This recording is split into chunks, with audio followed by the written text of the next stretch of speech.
विद्यार्थीगण, परीक्षा का समय बहुत ही निकट आ गया है और बहुत सारे बच्चों की मुझसे डिमांड रही कि सर कुछ प्रमेय जो मोस्ट हैं, प्रमुख हैं, उनकी वीडियो आप जारी कीजिए ताकि हम प्रमेय सीख सकें और याद कर सकें। तो कुछ प्रमेय तो मैंने पहले ही वीडियो जारी कर रखी हैं, जैसे कि थेल्स प्रमेय, बोधायन प्रमेय। इनके बारे में आपको यहाँ आई बटन से जानकारी मिल जाएगी। फिलहाल आज एक बहुत ही महत्वपूर्ण प्रमेय के बारे में हम बात करने वाले हैं और वो प्रमेय है किसी त्रिभुज की दो माध्यिकाओं का योग तीसरी माध्यिका से अधिक होता है। इससे संबंधित एक प्रमेय पिछली क्लास यानी कक्षा 9 में हमने पढ़ी थी। त्रिभुज की दो भुजाओं का योग तीसरी भुजा से अधिक होता है।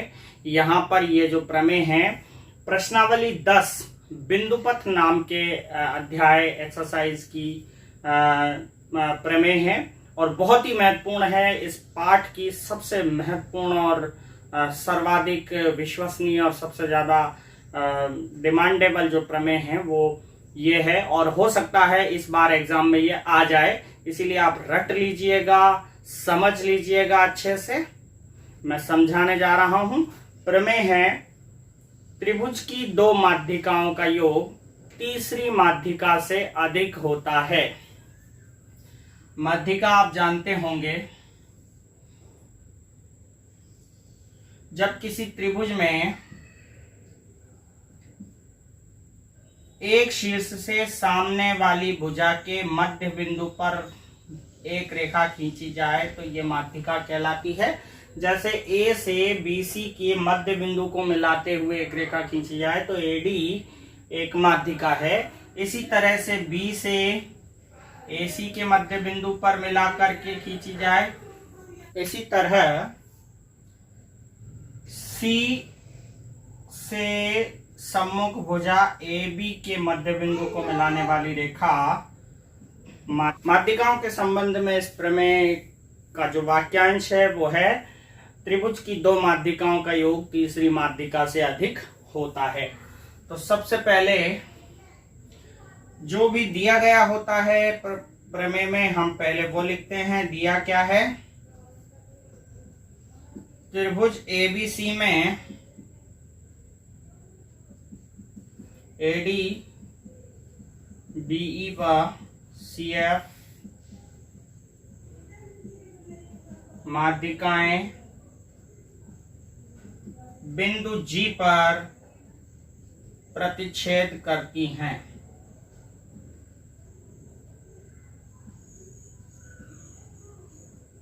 ये बिंदु G पर तीनों माध्यिकाएं प्रतिच्छेद कर रही हैं। सिद्ध करना है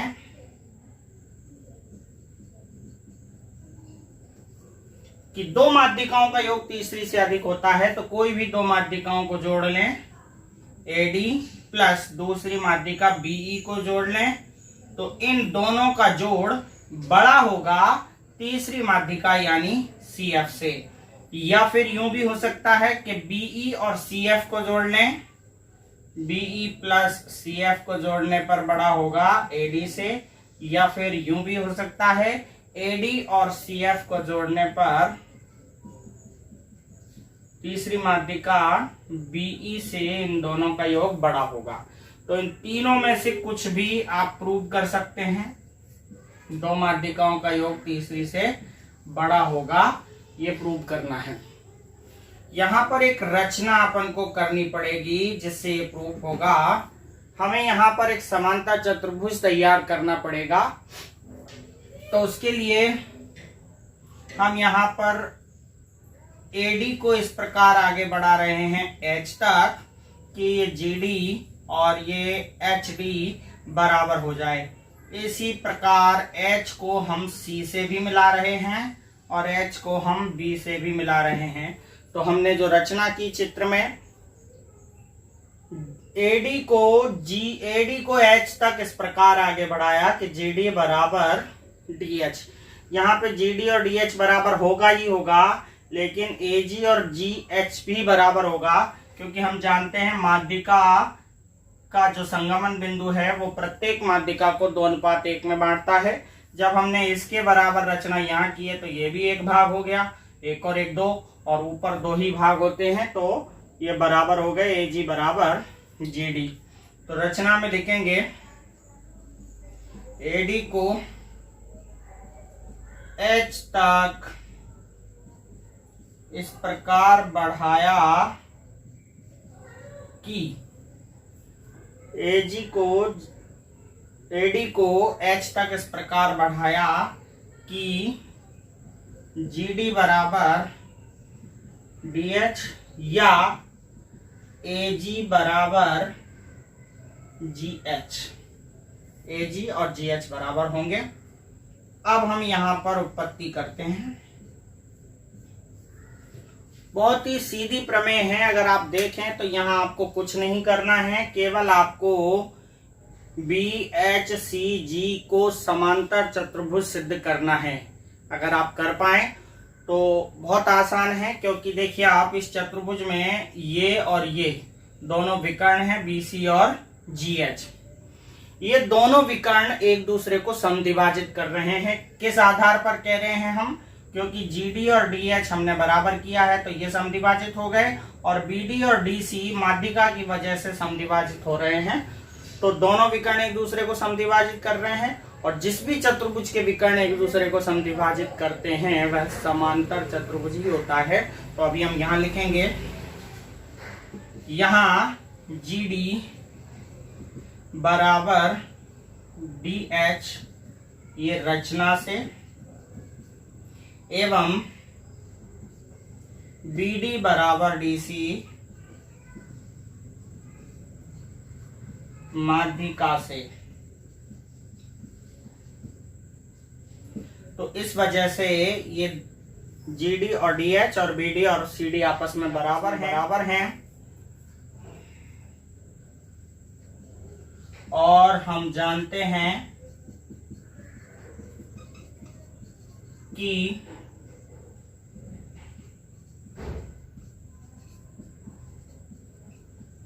किसी चतुर्भुज के विकर्ण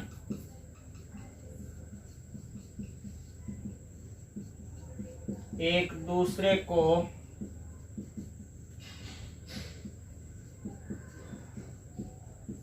समद्विभाजित करें तो वह समांतर चतुर्भुज होता है।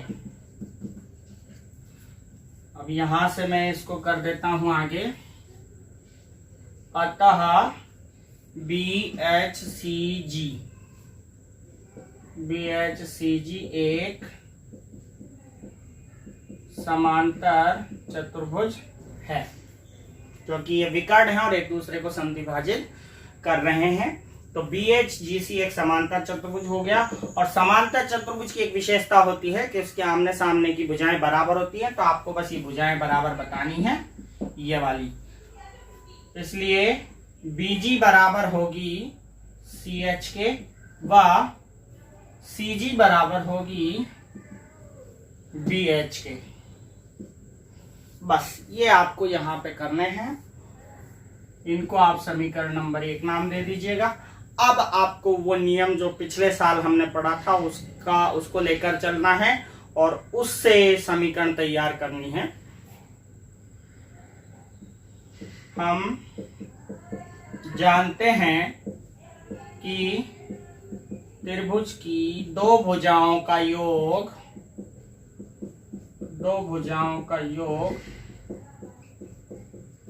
तीसरी भुजा से बड़ा होता है।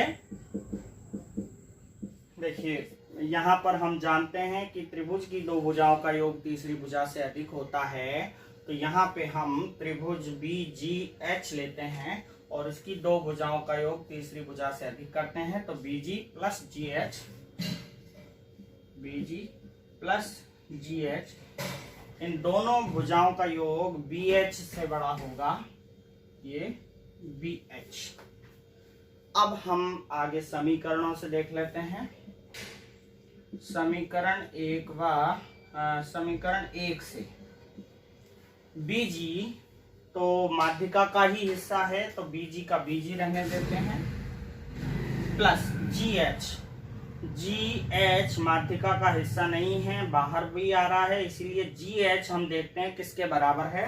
ये देखिए आप जी एच, ये जी एच ए जी के बराबर है, तो जी से लेके एच तक का मान हम ए जी लिख देते हैं और बड़ा है। अब बी एच देख लेते हैं, ये बी एच त्रिभुज के बाहर आ रहा है, मतलब माध्यिका का हिस्सा नहीं है, तो इसको भी बदलना पड़ेगा। जो जो हिस्सा नहीं है उसको बदल दो। तो बी एच का मान यहाँ समीकरण 1 में हम सी जी के बराबर देखते हैं, तो ये हम रख देते हैं। अब इसके बाद आप इन अनुपातों को, जो भी अनुपात हैं वो लिखिएगा। जैसे बीजी के बारे में बता दूं आपको, कोई भी माध्यिका का संगमन, तीनों माध्यिकाओं का जो संगमन बिंदु है वो प्रत्येक माध्यिका को 2/1 में बांटता है, 2:1 में बांटता है। तो ये जो माध्यिका का बीजी हिस्सा है वो 3 हिस्सों में से 2 हिस्से के बराबर है, मतलब 2/3 है, और बचा हुआ हिस्सा 1/3 होगा। ऐसे हमेशा हर माध्यिका में भी होगा। जो माध्यिका शुरुआत से लेकर माध्यिका के संगमन बिंदु तक जाएगी वो 2/3 हिस्सा होगी उस माध्यिका की, और शेष हिस्सा 1/3 होगा उस माध्यिका का। तो हम देखते हैं बीजी का मान 2/3 है, तो बीजी 2/3 है किसकी? बीई की, तो यहाँ पे बीई लिख देते हैं, प्लस एजी भी 2/3 होगी एडी की, तो ये 2/3 एडी, और सीजी भी 2/3 होगी सीएफ माध्यिका की, तो ये सीएफ, यहाँ से 2/3 कॉमन ले लेते हैं, बचता है बीई प्लस एडी, बड़ा है ये 2/3, यहाँ पे 2/3, ये जो सीजी है वो 2/3 सीएफ होगी, तो 2/3 सीएफ, 2/3 से 2/3 कैंसिल हो गए, यहाँ बचता है बीई प्लस एडी, बड़ा है सीएफ से, और ये जो आया है वो हमारा उत्तर है जो सिद्ध करना था। एडी प्लस बीई बड़ा है सीएफ से, एडी प्लस बीई बड़ा है सीएफ से।